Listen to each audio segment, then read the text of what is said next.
There's a version of high performance that looks good on the outside and is slowly destroying you from the inside. Nobody talks about it because it's so easy to mistake for ambition. Alex Hormozy just took down an interview with Tony Robbins where Tony confronted him about his lack of happiness, his emptiness, right? His hustle culture, famous influencer, $200 million married man, emptiness. He doesn't want to talk about it either. But even if you can't relate to the fame or the 9-figure net worth, you know the feeling, okay? The constant hum, the sense that you're always behind, like the inability to stop without feeling guilt, the inability to rest without getting that hit of anxiety, like you could be doing something. The moment you finish something, it's not relief, right? It's not satisfaction, just the immediate pull to the next thing until you collapse. Many people call it drive. Maybe you've even called it drive or work ethic or just how you're wired. But here's what it actually is. Your nervous system running a threat response loop. And it is not making you more productive. It is not making you more successful. It is putting a hard ceiling on everything you're trying to build and is setting a timer on a ticking time bomb for your health and your happiness in your life. You can call it ambition, but your body calls it threat. There's a difference. A measurable, physiological, everything you're building depends on it difference. That's what we're getting into today. You're listening to The Science and Spirit of Happy, a podcast unpacking the sustainable dreams theory. So let's name this properly, okay? Because it has a name. I call it chronic urgency. It's what happens when your nervous system never fully learned that it was safe to stop and enjoy. So it keeps the engine running. Not because there's a real threat in front of you, but because stillness itself became associated with danger somewhere along the way. Motion became safety. Stillness became vulnerability. And your system has been running that equation ever since. So here's what that looks like physiologically, because this is where it gets real. When your nervous system is in chronic urgency, cortisol, the stress hormone, stays elevated. Okay, not spiked for the moment and then settled like it's made to do, but chronically elevated. And here's what the research shows plainly, but no one wants to hear. Chronically elevated cortisol, even mildly elevated, cuts cognitive performance by 20 to 25%. Creativity tanks, decision-making slows. Strategic thinking, the thing you actually need to build something great, runs at a fraction of its actual capacity. But that's not all. Dysregulation makes it nearly impossible to process experiences, which means when something painful happens, you can't even learn from it, grow from it, or get over it, okay? Which is necessary for success. You can't connect to others, empathy tanks, and co-regulation is a crucial element of a regulated life. You disconnect when you need connection the most. And even that's not all yet. Your body can't complete its repair cycles either. Inflammation builds quietly. Sleep is light instead of deep. Recovery is slow. Dysregulated systems show 40% slower recovery from mental fatigue than regulated ones. So here's the image I want you to hold. You're driving with the handbrake on. Enormous effort, significant wear, a fraction of the forward motion.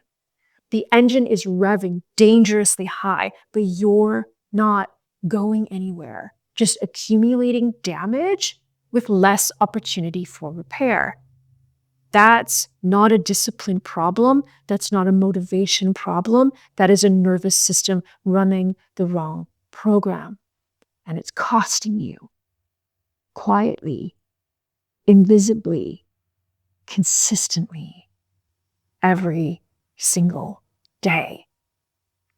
But here's the part that should make you stop, okay? Because this is not just about how you feel, okay? It's about what your effort actually produces.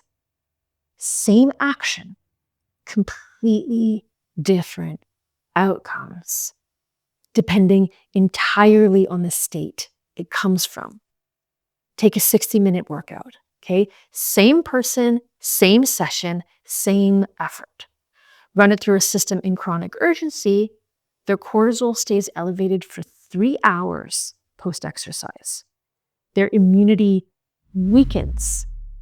Their hormones are disrupted. Inflammation rises. That body is spending its resources managing threat instead of building strength from the workout. So you run the exact same session through a regulated system, and cortisol goes back to baseline in 90 minutes. Their immunity strengthens. Recovery accelerates. The same effort produces exponentially better results. That's 2 times faster recovery from the same workout, and a dramatically different effect of the exercise itself, just from a different nervous system state. Okay? This is not just fitness either, okay? This is every area of life. The same business hours, the same creative output, the same leadership decisions, the same relationship conversations. Run them through chronic urgency, you're depleted, reactive, building from threat. Run them through a regulated system, you're sharp, present, building from strength. Imagine how much more time you'd have working optimized. Ever wonder how such and such highly successful person has all this time to spend with their families or go travel or work on their hobbies? People with dysregulated nervous systems are actually working harder than the people getting better results. That's why the comments section gets so brutal for those people living seemingly charmed lives, because their body isn't working against them while they work. And people driving broke down vehicles with the handbrake on can't comprehend how life could be so comparatively easy for them. So they attack and they say it's not real, or they don't deserve it, or they have something that the broke down vehicle person doesn't have. And it's true. I mean, the whole difference is they do have something, a regulated nervous system. But here's the line I want you to sit with, okay? The question was never about how hard you're working. It's about what your system is doing while you work. So why is your system running this program? Let's talk about that, okay? It's because it learned to. This pattern almost always traces back to early environments where approval was tied to output, where stillness made the adults around you anxious, even for themselves. You learned it. You learned through that co-dysregulation, where rest meant falling behind, or worse, you became invisible. You learned, not consciously, in your body, that your value was demonstrated through effort and maybe even results. That motion meant safety, right? That stopping, that stillness meant something was wrong with you or was about to go wrong for you. That's an attachment pattern, and it shaped your nervous system before you had any say in it.